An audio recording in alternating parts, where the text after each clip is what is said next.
Women, what hard to find quality attracts you? An intense and genuine curiosity about the people and the world around them. They are quicker to ask a question than they are to deliver an opinion. When they don't drop you like a hot potato once they realize you kinda like them back. Yep, liking back is a deal breaker. I have a strong preference for men who are very intelligent, but are also passionate about the subjects they are intelligent about. Passion and intelligence don't always mix in just the right way, but when they do, it's fantastic. Actual kindness. Not nice guys, I mean actual willing charity for no personal benefit. I'm starting to think the reason that nice guys seem so prevalent is because they make their niceness very obvious, while their actual personality may just be buried underneath that visage. I'm the kind of guy that is the opposite. Lots of people think him intimidating or some kind of bad boy, not in the good way, when that's just my face and blunt mannerisms, but beneath that, I genuinely try to be a good person. I think the dilemma with people running into these fake nice guys is that the immediate appearance is what gets people interested, which leaves people who aren't obvious about actually being okay people overlooked. I'm not trying to say I'm such a great guy, but it's something I've started to wonder about. Intelligence without an ego about his intelligence. My so is one of those rare people who is brilliant and also has absolutely no issue admitting when he's wrong or doesn't know about something. He simply finds the correct information and moves on with his day without needing an ego boost. I'm really lucky to have him. When guys aren't grossed out by periods. My so is in nursing school, so he finds the human body to be super interesting. He asks me questions about what it physically feels like, and he's not grossed out by period blood. Like at all. A true warrior doesn't mind having blood on his sword. Being intelligent but not pretentious. I'd rather have a not so smart guy who is nice and genuine over one who is like 7/10 smart but thinks he is 10/10. Basically just don't be an and pretend that you know everything in the world. Texting back fast. For some reason I attract the guys who hate technology and have a social media presence of a 70-years-old grandmother, so it doesn't surprise me they don't text back fast, but I really don't want to wait 4+ hours for a text. Men that have acquired confidence and intelligence. I see too many men trying to be alpha males. This is the quickest way to tune me out. I'm more interested in the men that aren't concerned with displays of dominance or posturing. I like to think I'm the female equivalent. I don't know why I get downvoted when I mention this, but a straight guy who isn't afraid to be a little flamboyant. Not on purpose, but just to have that kind of vibe. I'm not sure why I like it though, lol. But yeah, it's hard to find. A guy who really wants to be a dad.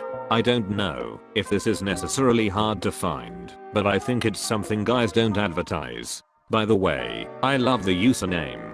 I should be writing a paper right now. Edit, just to clarify, be a dad eventually, not immediately.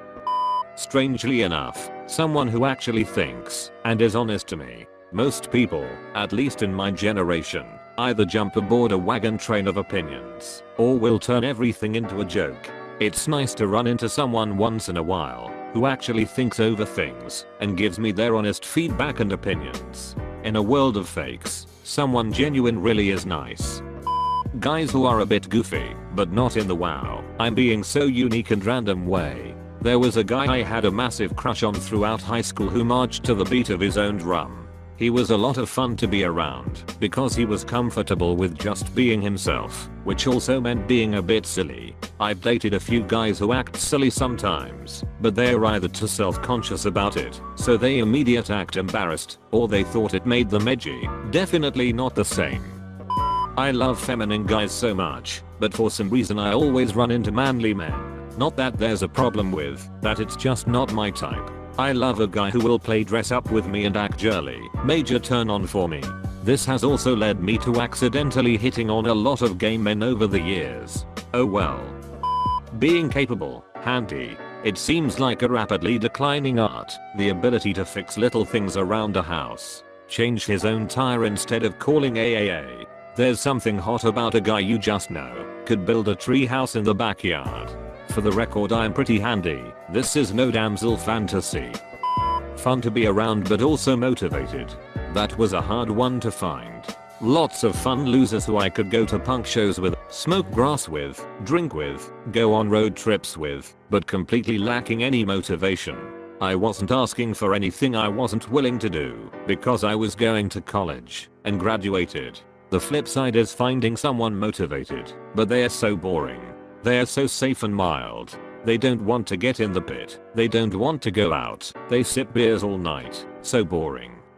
So I started talking to him and said that I really had no intention of getting serious with him because he was fun, but wasn't doing anything with his life. 2 weeks later he calls me up and tells me he registered for classes at the community college. That was a few years ago. Tomorrow he's going to speak with an advisor about transferring his credits into the engineering program. He's great. Also he's still so fun, and I think we might have conceived the night we saw Choking Victim. The same as attracts men to women. Basically, self-worth. This isn't the same as thinking you're great. Overconfidence is probably the biggest turnoff. It's having a calm confidence that you are basically good enough and that everybody else in the world is good enough too, and therefore feeling no need to prove yourself, no need to judge or shame others, no need to go on the defensive, etc. Self-worth leads to a calm kindness and increases things like empathy. With nothing to protect themselves from, they have the resources to care about and share themselves with others and lack some, not all, of the anxieties around dating, fears of commitment or abandonment or both. I say not all, because there is not one single person on earth who doesn't feel vulnerable when opening up to a new dating possibility. Rejection is a genuine risk and it always hurts. The ideal man for me would be open to his own fear of being hurt and have no trouble admitting to it to himself or others because he sees no shame there. It is just normal, but he chooses to put himself out there because he knows there's no way to be open to happiness if you are not open to pain. In reality, my ideal man is simply who I would like to be. I would like to gain that level of deep self-worth where I'm able to just accept myself as I'm and be calm about it. The reason I think it's hard to find is because I think it's hard to achieve for any of us, regardless of gender. Everyone is insecure, particularly when we are younger, and it's difficult to build a deep well of security within us. It was kinda weird for me, but my husband struck everything on my list. I just knew he was the one. He's told me that he felt the same about me on numerous occasions, considering we've been together 9 years. I hope so, P. But one thing I've always found the most admirable about him is his persistence. He just never gives up. He's stubborn and digs his heels in too, but he's just so tenacious. I love it about him. None of my other exes were as stubborn as him. It's strangely hot. He's loyal, kind, and giving too. There's no one I have a deeper respect and love for.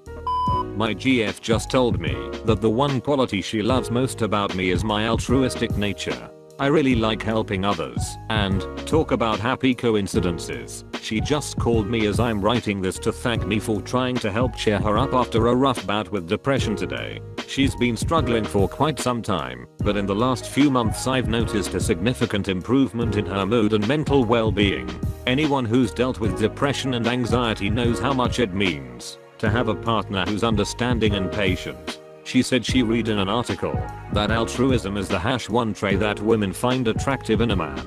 To be honest, I had to look that term up lol. I've heard it before but never really knew what it meant until she told me that's her favorite part of me. Someone who's hardworking. I understand that, yes, sometimes you need time to relax and recharge and unwind. And I fully agree that it is important to take a rest every so often. But here's the thing, I want someone who takes a rest every so often, not someone who takes a rest all the time. Maybe it's just me and where I'm looking, but I'm finding it harder and harder to find a guy who values hard work and whom I could depend on to pull his weight, both in our relationship and his personal/work/academic life as well. Being consistently kind to me without describing himself as a nice guy. If you have to tell people you're a nice guy, you're probably not all that nice. Overall, perfect person would be kind, smart, and not creepy. That's literally all it takes to get me interested. Preferably with long legs, but that's not a deal breaker. If he doesn't like going out. Now, I have agoraphobia, but I had this preference before I developed that. I've just always hated the idea of clubs and pubs and bars and restaurants. There's literally nothing outside that's more interesting than what we can do at home. Going out for very special occasions is fine, but not like every weekend.